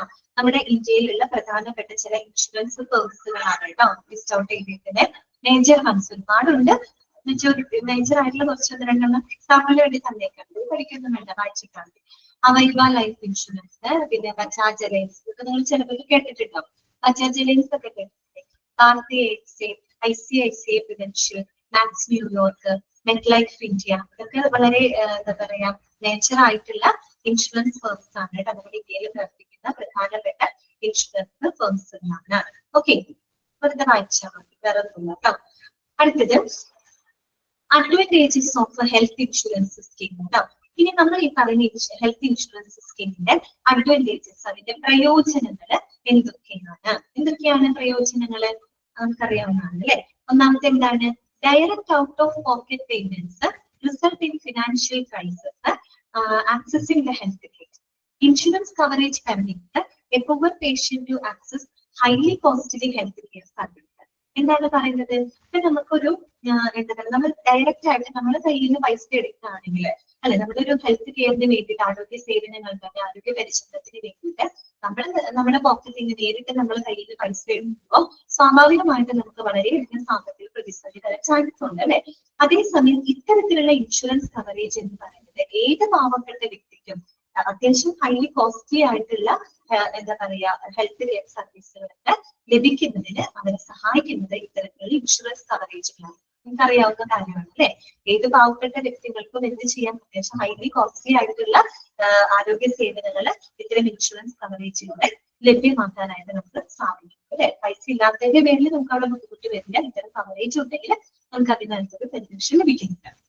പിന്നെ രണ്ടാമത്തെ പോയിന്റ് ആണ്, costly healthcare services can send the families to poverty. Medical insurance can avoid this situation. ഇപ്പൊ പറഞ്ഞ പോയിന്റ് തന്നെയാണ് അല്ലെ. നമ്മൾ വളരെ എന്താ പറയാ കോസ്റ്റ്ലി ആയിട്ടുള്ള ഹെൽത്ത് സേവനങ്ങളൊക്കെ ആയി കഴിയുമ്പോൾ അത് സ്വാഭാവികമായിട്ടും ആ രോഗിയുടെ കുടുംബത്തിനെ വളരെ ദാരിദ്ര്യത്തിലോട്ട് നയിക്കും അല്ലെ. അപ്പൊ നമ്മൾ ഇങ്ങനെയുള്ള മെഡിക്കൽ ഇൻഷുറൻസ് ഒക്കെ എടുക്കുന്നുണ്ടെങ്കിൽ ഇത്തരം സാഹചര്യങ്ങൾ നമുക്ക് ഒഴിവാക്കാനായിട്ട് സാധിക്കും. ഓക്കെ. പിന്നെന്താണ്? Medical insurance coverage permits the patient for negotiation ആണ് പറയുന്നത്. Medical insurance coverage permits the patient for negotiation. എന്താണ് നെഗോഷിയേറ്റ് ചെയ്യാന്ന്? എന്താണ് നെഗോഷിയേറ്റ് ചെയ്യാന്ന്? ഡിസ്കസ് ചെയ്യാനൊക്കെയുള്ള അർത്ഥമാണ് കേട്ടോ. പോവർട്ടി എന്ന് പറഞ്ഞാൽ ദാരിദ്ര്യം കേട്ടോ. അപ്പൊ ഞാൻ പോവർട്ടി എന്ന് പറഞ്ഞാല് ദാരിദ്ര്യത്തിലോട്ട് നയിക്കും. ഓക്കെ. മൂന്നാമത്തെ പോയിന്റ് ഇതാണ് കേട്ടോ. Medical insurance coverage permits the patient for negotiation. Negotiation എന്ന് പറഞ്ഞു കഴിഞ്ഞാല് ഡിസ്കസ് ചെയ്യുക എന്നൊക്കെയുള്ള അർത്ഥം, ചർച്ച ചെയ്യുക, അല്ലെങ്കിൽ അവരുമായിട്ട് എന്താ പറയാ സംസാരിക്കുക, കോൺവെർസേഷൻ എഗ്രി ചെയ്യുക, അങ്ങനെയൊക്കെയുള്ള അർത്ഥം കേട്ടോ. അപ്പൊ ഇത്തരത്തിലുള്ള മെഡിക്കൽ ഇൻഷുറൻസ് കവറേജ് എന്ന് പറയുന്നത് രോഗികളെ എന്തിനനുവദിക്കുന്നുണ്ട്? നെഗോസിയേഷൻ അനുവദിക്കുന്നത്. തന്നെ ആരുമായിട്ട് നെഗോഷിയേറ്റ് ചെയ്യാനായിട്ടാണ്? Negotiate with their health care providers അല്ലെ. ഹോസ്പിറ്റലുമായിട്ട് അല്ലെങ്കിൽ അവർക്ക് പരിചരണങ്ങൾ കൊടുക്കുന്ന ഹെൽത്ത് കെയർ പ്രൊവൈഡേഴ്സുമായിട്ട് നെഗോഷിയേറ്റ് ചെയ്യാനായിട്ട് ആരനുവദിക്കും? പേഷ്യൻസിനെ മെഡിക്കൽ ഇൻഷുറൻസ് കവറേജ് സഹായിക്കും. എന്ന് പറഞ്ഞാൽ അതിപ്പോ ഇൻഷുറൻസ് കവറേജ് ഉള്ള ഒരു രോഗിയാണ് ഇരിക്കട്ടെ. അപ്പൊ അവർക്ക് എന്ത് ചെയ്യാൻ പറ്റും? ഇപ്പൊ ട്രീറ്റ്മെന്റിനായിട്ട് ഹോസ്പിറ്റലിൽ പോകുമ്പോൾ അവരോട് പറയാം, എനിക്കിങ്ങനെ ഇൻഷുറൻസ് പോളിസി ഉണ്ട്, അല്ലെങ്കിൽ ഇതിന്റെ ട്രീറ്റ്മെന്റിന് ഇത്ര രൂപ വരെ ലഭിക്കും, അങ്ങനെയൊക്കെയുള്ള കാര്യങ്ങൾ അവരുമായിട്ട് ഡിസ്കസ് ചെയ്യാനും അതിന്റെ ടേംസ് ആൻഡ് കണ്ടീഷൻസ് ഒക്കെ എഗ്രി ചെയ്യാനൊക്കെ ആയിട്ട് സാധിക്കും. അതേസമയം നമ്മുടെ കയ്യിൽ നിന്നാണ് പൈസ എടുത്ത് പോകുന്നതെങ്കിൽ നമുക്ക് അത് ബുദ്ധിമുട്ടാണ് അല്ലെ. അതേസമയം ഇൻഷുറൻസ് മിക്ക ഡോക്ടേഴ്സ് ഇപ്പൊ നമുക്ക് എന്തെങ്കിലും സർജറിയോ കാര്യങ്ങളൊക്കെ പറഞ്ഞ ഡോക്ടേഴ്സ് നമ്മളോട് ചോദിക്കും അല്ലെ, നിങ്ങളെ ഇൻഷുറൻസ് ഉണ്ടോ, ഇൻഷുറൻസ് ഉണ്ടോ എന്നൊക്കെ അവര് നമ്മളോട് ചോദിക്കും. അതുപോലെ പേഷ്യൻസിന് അവരുമായിട്ട്, അതായത് ഹെൽത്ത് കെയർ പ്രൊവൈഡേഴ്സുമായിട്ട് ഡിസ്കസ് ചെയ്യാൻ, നെഗോഷിയേറ്റ് ചെയ്യുന്നതിനായിട്ട് എന്ത് സഹായിക്കുന്നുണ്ട്? മെഡിക്കൽ ഇൻഷുറൻസ് കവറേജ് സഹായിക്കുന്നു. കുറെ കൂടെ ധൈര്യത്തിന് നമുക്ക് അവരായിട്ട് എന്ത് ചെയ്യാൻ പറ്റും? കമ്മ്യൂണിക്കേറ്റ് ചെയ്യാനായിട്ട് സാധിക്കും. പിന്നെ എന്താണ് പറയുന്നത്? Health insurance protects you from the high unexpected cost. ഇത് തന്നെ ഒരേ പോയിന്റ് തന്നെ പല രീതിയിൽ പറയുന്നത് മാത്രം കേട്ടോ. അതായത് നമുക്ക് അൺഎക്സ്പെക്ടഡ് ആയിട്ട് ആകസ്മികമായിട്ടുണ്ടാകുന്ന വലിയ വലിയ ചെലവുകളിൽ നിന്നുമൊക്കെ ഹെൽത്ത് ഇൻഷുറൻസ് നമ്മൾ എന്ത് ചെയ്യുന്നുണ്ട്? പ്രൊട്ടക്ട് ചെയ്യുന്നുണ്ട്. ഞാൻ നേരത്തെ പറഞ്ഞിരുന്നത് ഒരു അസുഖം വന്നാൽ തീരാവുന്ന കാര്യങ്ങളേ ഉള്ളൂ അല്ലെ. എത്ര സമ്പാദിച്ചു വെച്ചിട്ടുണ്ട് പറഞ്ഞ കാര്യമില്ല. ഒരു ഹോസ്പിറ്റൽ കേസ് വന്നു കഴിഞ്ഞാൽ നമ്മുടെ കയ്യിൽ പൈസ പോണ വഴിയൊന്നും അറിയില്ല അല്ലെ. അപ്പൊ അത്തരത്തിൽ നമ്മൾ അൺഎക്സ്പെക്ടഡ് ആയിട്ടുണ്ടാകുന്ന വലിയ വലിയ ചെലവുകളെയൊക്കെ ചെലവുകളിൽ നിന്നൊക്കെ നമ്മളെ പ്രൊട്ടക്ട് ചെയ്യാനായിട്ട് ഇത് സഹായിക്കുന്നുണ്ട്. ഹെൽത്ത് ഇൻഷുറൻസ് നമ്മളെ സഹായിക്കുന്നുണ്ട്. അടുത്തത് quality treatment will be made affordable. അത് മാത്രമല്ല, ഏറ്റവും ഗുണമേന്മയുള്ള പരിചരണങ്ങൾ എല്ലാവർക്കും അഫോർഡബിൾ ആവുന്ന രീതിയിൽ ലഭ്യമാക്കാനായിട്ട് സാധിക്കും. ഇപ്പൊ പൈസ ഇല്ലാത്തതിന്റെ പേരിൽ നമുക്ക് അവിടെ ഒരു നല്ല പരിചരണം കിട്ടാത്തൊരു സാഹചര്യം വരില്ല. ഇൻഷുറൻസ് കവറേജ് ഉണ്ടെങ്കിൽ നമുക്ക് നല്ല ട്രീറ്റ്മെന്റ് നമുക്ക് കിട്ടുമല്ലോ. അപ്പൊ അതുകൊണ്ടാണ് പറഞ്ഞത് quality treatment will be made affordable. ഏറ്റവും ഗുണനിലവാരമുള്ള ട്രീറ്റ്മെന്റുകൾ നമുക്ക് ഇത്തരം അഫോർഡബിൾ ആക്കുന്നു, നമുക്ക് താങ്ങാവുന്ന രീതിയിൽ ആക്കുന്നു. ഓക്കെ. പിന്നെ വരുന്നത് എന്താണ്? ടാക്സ് ബെനിഫിറ്റ് ആണ് കേട്ടോ. നികുതി ആനുകൂല്യം ലഭിക്കുന്നത്. അതെങ്ങനെയാണ് നികുതി ആനുകൂല്യം നമുക്ക് ലഭിക്കുന്നത്? നമ്മളിങ്ങനെ ഹെൽത്ത് ഇൻഷുറൻസ് പോളിസി ഒക്കെ എടുത്തിട്ടുണ്ട്, നമുക്ക് ടാക്സ് ഡിഡക്ഷൻ, അതായത് നമുക്ക് ടാക്സ് നികുതി ഇളവ് നമുക്ക് കിട്ടും, നികുതി ഇളവ് കിട്ടും എന്ന് പറഞ്ഞാല് ഒരു എക്സാമ്പിൾ പറഞ്ഞു കഴിഞ്ഞാല് ഇപ്പൊ ഒരാള് ടാക്സ് അടയ്ക്കുന്ന ഒരാളാണ്. ചിലപ്പോ നമ്മളുടെ വാർഷിക വരുമാനമൊക്കെ ഇത്ര രൂപയിൽ കൂടുതലായി കഴിഞ്ഞാൽ നമ്മൾ എന്താണ് ഇൻകം ടാക്സ് അടയ്ക്കുന്നത് അല്ലെ. ഓക്കെ, അപ്പൊ ടാക്സ് അടയ്ക്കുന്ന ഒരു വ്യക്തിയാണെന്ന് വിചാരിക്കുക. ഞാനൊരു എക്സാമ്പിളിന് വേണ്ടി പറഞ്ഞതാണ്, ഇതൊന്നും കാര്യമായിട്ട് അതായത് 50,000 രൂപ വാർഷിക വരുമാനമുള്ള ഒരാളാണ്. 50,000 രൂപയ്ക്ക് ടാക്സ് അടയ്ക്കേണ്ടി വരില്ല വാർഷിക. എക്സാമ്പിളിന് വേണ്ടി പറയാണ്, ഒരു 50,000 രൂപ വാർഷിക വരുമാനം അടയ്ക്കുന്ന ഒരാളാണ് നിൽക്കുന്നത്. ഓക്കെ, ആ 50,000 രൂപയ്ക്കുള്ള സാധാരണ ഇത്ര പെർസെന്റേജ് ആണ് നമ്മൾ ടാക്സ് അടയ്ക്കുന്നത്. ഇപ്പൊ 50,000 രൂപയുടെ ഒരു 20% ആണ് അയാൾക്ക് ഇൻകം ടാക്സ് അടയ്ക്കേണ്ടത് വിചാരിക്കും. 50,000 രൂപയുടെ 20% എന്ന് പറയുമ്പോൾ ഏകദേശം ഒരു 10,000 രൂപ വരും കേട്ടോ. 10,000 രൂപ അയാൾക്ക് എന്ത് അടയ്ക്കണം? ഇൻകം ടാക്സ് അടയ്ക്കണം. ഈ പറയുന്ന വ്യക്തി എന്തെടുത്തിട്ടുണ്ട്? ഒരു ഹെൽത്ത് ഇൻഷുറൻസ് പോളിസി എടുത്തിട്ടുണ്ട് ഇരിക്കാം. ഒരു ഹെൽത്ത് ഇൻഷുറൻസ് പോളിസി എടുത്തിട്ടുണ്ട്. ഏകദേശം ഒരു 5,000 രൂപ പ്രീമിയം വരുന്ന 5,000 രൂപ പ്രീമിയം അടയ്ക്കുന്ന ഒരു ഹെൽത്ത് ഇൻഷുറൻസ് പോളിസി ഇയാൾ എടുത്തിട്ടുണ്ടെന്ന് വിചാരിക്കുക. അപ്പൊ ഇയാൾക്ക് എന്ത് ചെയ്യാന്ന് വെച്ചാൽ ആ ടാക്സ് റിഡക്ഷന് വേണ്ടിയിട്ട് അയാൾ എലിജിബിൾ ആണ്. ആ നികുതി കുറച്ചു കൊടുക്കുന്നതിന് അയാൾ എലിജിബിൾ ആണ് എന്ന് വെച്ചാൽ അയാൾക്ക് പറയാം, ഞാൻ ഇങ്ങനെ ഒരു ഹെൽത്ത് ഇൻഷുറൻസ് പോളിസി എടുത്തിട്ടുണ്ട്, 5,000 രൂപ പ്രീമിയം വരുന്ന ഹെൽത്ത് ഇൻഷുറൻസ് പോളിസി അയാൾ എടുത്തിട്ടുണ്ട്. അപ്പൊ ഈ 50,000 രൂപയില് 5,000 കഴിച്ച് ബാക്കി 45,000 രൂപയ്ക്കുള്ള നികുതി എന്ത് ചെയ്താൽ മതി? അല്ലെ പേ ചെയ്താൽ മതി. പറഞ്ഞ് മനസ്സിലായോ? 5,000 രൂപ പ്രീമിയം അടയ്ക്കുന്ന ഹെൽത്ത് ഇൻഷുറൻസ് പോളിസി എടുത്തിട്ടുണ്ട്. ആ 50,000-ല് 5,000 രൂപ കഴിച്ച് ബാക്കി 45,000 രൂപയ്ക്കുള്ള ടാക്സ് അയാൾ എന്ത് ചെയ്താൽ മതി? പേ ചെയ്താൽ മതി. 45,000 രൂപയുടെ 20% ആണ് അടയ്ക്കുന്നത്. 20% എന്ന് പറഞ്ഞാൽ 9,000 വരും. 10,000 രൂപ അടച്ചു കൊടുത്ത് അയാൾക്ക് എന്ത് അടച്ചാൽ മതി? 9,000 രൂപ അയാൾക്ക് അടച്ചാൽ മതി. അപ്പൊ അയാൾക്ക് നികുതി ഇളവ് കിട്ടിയോ? ടാക്സ് റിഡക്ഷൻ കിട്ടിയില്ലേ? അതാണ് പറയുന്നത് കേട്ടോ. മനസ്സിലായോ ഞാൻ പറഞ്ഞത്? ഓക്കെ ആണോ? മനസ്സിലായ? താങ്കൾ പറഞ്ഞ് മനസ്സിലായോ നിങ്ങൾക്ക്? ടാക്സ് ബെനിഫിറ്റ് മനസ്സിലായില്ലേ? ഇതോട് പറയാനില്ല. അതെ, അതായത് നമുക്ക് ഹെൽത്ത് ഇൻഷുറൻസ് പോളിസി എടുത്തിട്ടുണ്ടെങ്കിൽ നമുക്ക് നികുതി ഇളവ് ലഭിക്കും. അപ്പൊ അതിന്റെ മനസ്സിലാക്കാൻ ഒരു എക്സാമ്പിൾ ആണ് ഞാൻ പറഞ്ഞത്. അതായത് വാർഷിക വരുമാനം 50,000 രൂപ ഉള്ള ഒരാള്, അയാൾക്ക് സാധാരണ നമ്മുടെ വാർഷിക വരുമാനത്തിന് ഇത്ര പെർസെന്റേജ് ആണ് നമ്മൾ ടാക്സിലോട്ട് അടയ്ക്കുന്നത്. അപ്പൊ 50,000 രൂപയുടെ 20% ആണ് ടാക്സ് അടയ്ക്കുന്നത് കേട്ടോ. 50,000 രൂപയുടെ 20% എന്ന് പറഞ്ഞാൽ 10,000 രൂപ അയാൾ എന്ത് അടയ്ക്കുന്നത്? ടാക്സ് അടയ്ക്കുന്ന ഒരു വ്യക്തിയാണ്. ഇയാൾ എന്ത് ചെയ്തിട്ടുണ്ട്? ഹെൽത്ത് ഇൻഷുറൻസ് പോളിസി എടുത്തിട്ടുണ്ട്. അപ്പൊ ഹെൽത്ത് ഇൻഷുറൻസ് അതായത് 5,000 രൂപ പ്രീമിയം അടയ്ക്കുന്ന ഒരു ഹെൽത്ത് ഇൻഷുറൻസ് പോളിസി അയാൾ എടുത്തിട്ടുണ്ട്. അപ്പൊ അയാൾക്ക് എന്ത് പറയാം? ഞാൻ ഇങ്ങനെ ഹെൽത്ത് ഇൻഷുറൻസ് പോളിസി എടുത്തിട്ടുണ്ട് എന്ന് പറയാം. 5,000 രൂപ പ്രീമിയം. അപ്പൊ 50,000 രൂപയില് 5,000 രൂപ കഴിച്ച് ബാക്കി 45,000 രൂപയ്ക്കുള്ള ടാക്സ് ഇയാൾ പേ ചെയ്താൽ മതി. മനസ്സിലായോ? അപ്പൊ 45,000 രൂപയുടെ 20% എന്ന് പറയുമ്പോൾ 9,000 ആണ് വരിക. അപ്പൊ 10,000 രൂപ അടച്ചു കൊടുത്ത് 9,000 രൂപ അയാൾക്ക് അടച്ചാൽ മതി. അയാൾ ഹെൽത്ത് ഇൻഷുറൻസ് പോളിസി എടുത്തതുകൊണ്ട് തന്നെ ആ ഒരു ടാക്സ് റിഡക്ഷൻ അയാൾക്ക് ലഭിക്കും. അപ്പൊ മനസ്സിലായോ? ഓക്കെ, ക്ലിയർ ആയല്ലേ? അത്രേ ഉള്ളൂ. ഇതൊക്കെയാണ് അതിന്റെ അഡ്വാൻറ്റേജ് കേട്ടോ. അപ്പൊ അത് കൂടുതൽ പറയുന്നില്ല. മനസ്സിലായല്ലോ? അതായത് ഇൻഷുറൻസ് കവറേജ് ഉണ്ടെങ്കിൽ നമുക്ക് ധാരാളം അൺഎക്സ്പെക്ടഡ് ആയിട്ട് വരുന്ന കോസ്റ്റുകൾ നമുക്ക് പ്രിവെന്റ് ചെയ്യാനായിട്ട് പറ്റും. അതുപോലെ നമുക്ക് ഏറ്റവും ക്വാളിറ്റി ഉള്ള ട്രീറ്റ്മെന്റുകൾ നമുക്ക് അഫോർഡബിൾ ആക്കി ലഭിക്കുന്നുണ്ട്. പിന്നെ ടാക്സ് ബെനിഫിറ്റ് കിട്ടും. ഇതൊക്കെയാണ് ഹെൽത്ത് ഇൻഷുറൻസ് പോളിസി കൊണ്ടുള്ള അഡ്വാൻറ്റേജസ് കേട്ടോ. നെക്സ്റ്റ് വരുന്നത് expenses covered by the health insurance കേട്ടോ. ഇനി ഒരു ഹെൽത്ത് ഇൻഷുറൻസ് കവർ ചെയ്ത് പോകുന്ന ചെലവുകൾ എന്തൊക്കെയാണ്? സാധാരണയായിട്ട് കോമൺലി ഒരു പൊതുവെ ഒരു ഹെൽത്ത് ഇൻഷുറൻസ് എടുത്തു കഴിഞ്ഞാൽ അത് കവർ ചെയ്തു പോകുന്ന ചെലവുകൾ, എക്സ്പെൻസ്, എന്തൊക്കെ എക്സ്പെൻസുകൾ അതിൽ കവർ ചെയ്തു പോകുന്നുണ്ട്. അങ്ങനെയുള്ള ചില സാഹചര്യങ്ങളാണ് ഇതിൽ നമ്മൾ പരിചയപ്പെടാനായിട്ട് പോകുന്നത്. ഒരു കാര്യം കൊണ്ട് പ്രത്യേകം പറയാണ്, അത് ഓരോ പോളിസിക്ക് അനുസരിച്ച് വ്യത്യാസം ഉണ്ടായിരിക്കും കേട്ടോ. എല്ലാം ഒരുപോലെയല്ല, ഓരോ പോളിസിനും ഓരോരോ വ്യത്യാസമുണ്ട്. ടേംസ് ആൻഡ് കണ്ടീഷൻസ് വ്യത്യാസമുണ്ട്. ചിലതിനുള്ള കവറേജ് കിട്ടും, ചിലതിന് കിട്ടില്ല. അങ്ങനെ ആ പോളിസിക്ക് അനുസരിച്ച് വ്യത്യാസം ഉണ്ടാവും. എന്നിരുന്നാലും പൊതുവെ ഒരു ഹെൽത്ത് ഇൻഷുറൻസിൽ കവർ ചെയ്തു പോകുന്ന എക്സ്പെൻസസ്, ചെലവുകൾ എന്തൊക്കെയാണ്? അപ്പൊ നമുക്കൊരു അതിനകത്ത് ഒരു 7 പോയിന്റ് ആണ് നമുക്ക് പഠിക്കാനുള്ളത് കേട്ടോ. നോക്കാം. Each insurance company provides plans that cover various expenses. Some of the standard health expenses covered are the following. Note point ഓർത്ത് വെച്ചാൽ മതി. പോയിന്റ് പഠിക്കാൻ ഭയങ്കര എളുപ്പമാണ്. ആ പേരിൽ തന്നെ നമുക്ക് മനസ്സിലാക്കാൻ പറ്റും. ഒന്നാമത്തെ നോക്കിയേ, ഇൻപേഷ്യന്റ് ഹോസ്പിറ്റലൈസേഷൻ. അതിന്റെ അർത്ഥം എന്താ? Inpatient hospitalisation. ഇൻപേഷ്യന്റ് എന്ന് ഞാൻ പറയുന്നത് എന്താ? അഡ്മിറ്റ് ആവും അല്ലെ.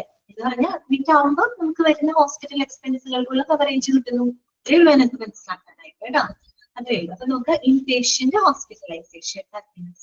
In the case the patient is hospitalized due to an injury or disease and it is covered in your health insurance plan, the hospitalization expense will be met to by the insurer. അത്രേ ഉള്ളൂ.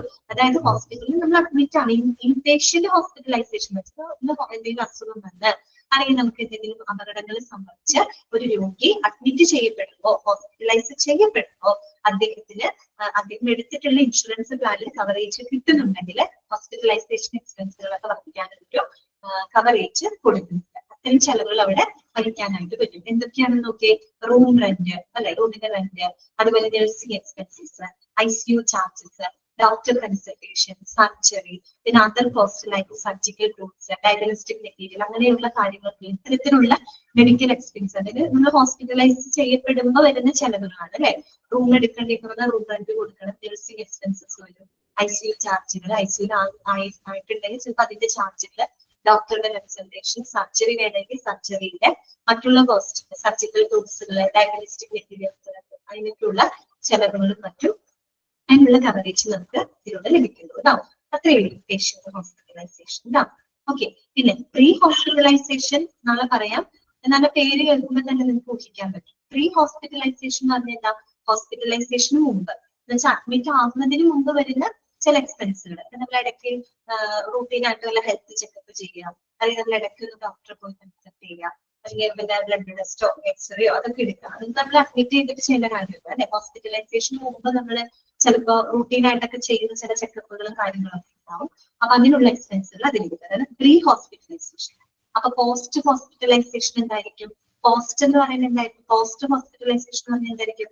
Hospitalisation കഴിഞ്ഞതിന് ശേഷം നമ്മൾ admit ഒക്കെ ആയി, നമ്മുടെ treatment ഒക്കെ കഴിഞ്ഞ് നമ്മൾ ഡിസ്ചാർജ് ചെയ്ത് പോയതിനു ശേഷം നമുക്ക് ചിലപ്പോൾ പോലെ എക്സ്പെൻസുകൾ വരും. ചിലപ്പോൾ ചിലൊരു ഫോളോ അപ്പിന് വേണ്ടി വരാൻ പറയും, ചിലപ്പോൾ ചില ടെസ്റ്റുകൾ നമുക്ക് രണ്ടാമത് ചെയ്യേണ്ടതായിട്ട് വരും, അങ്ങനെയൊക്കെ വരില്ലേ. അങ്ങനെയുള്ള ചെലവുകളൊക്കെ അതിനകത്ത് നമുക്ക് ഡീറ്റെയിൽ ആയിട്ട് നാളെ പറയാം കേട്ടോ. ഓക്കെ, ഇത്രയും നാളെ ജോസ് സാറിന്റെ ക്ലാസ്സിൽ ഞാൻ അപ്പൊ ഞാൻ അൺമ്യൂട്ട് ചെയ്യാണ്. അന്നത്തെ ക്ലാസ്സിൽ നിങ്ങൾക്ക് എന്തെങ്കിലും ഡൗട്ട് ഉണ്ടെങ്കിൽ ചോദിക്കാം കേട്ടോ. അല്ലാന്നുണ്ടെങ്കിൽ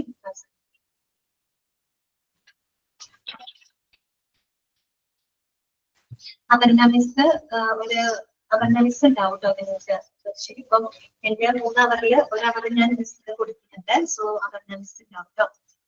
വേറൊരു ബാച്ചിലും കൂടെ കയറുന്ന ഒരു അത്യാവശ്യം വന്നു, അതുകൊണ്ടാണ് കേട്ടോ.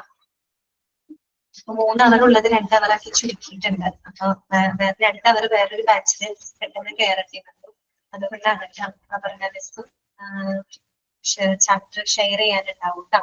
ഓക്കെ, അപ്പൊ നമുക്ക് പെട്ടെന്ന് പോർഷൻസ് തീർക്കാനായിട്ട് പറ്റുമെന്ന് വിചാരിക്കുന്നു. വേറെ ഡൗട്ട്സ് ഒന്നും ഇല്ലല്ലോ നിങ്ങൾക്ക്? അങ്ങനെയാണെങ്കിൽ നമുക്ക് ചെയ്യാം കേട്ടോ. Thank you ma'am.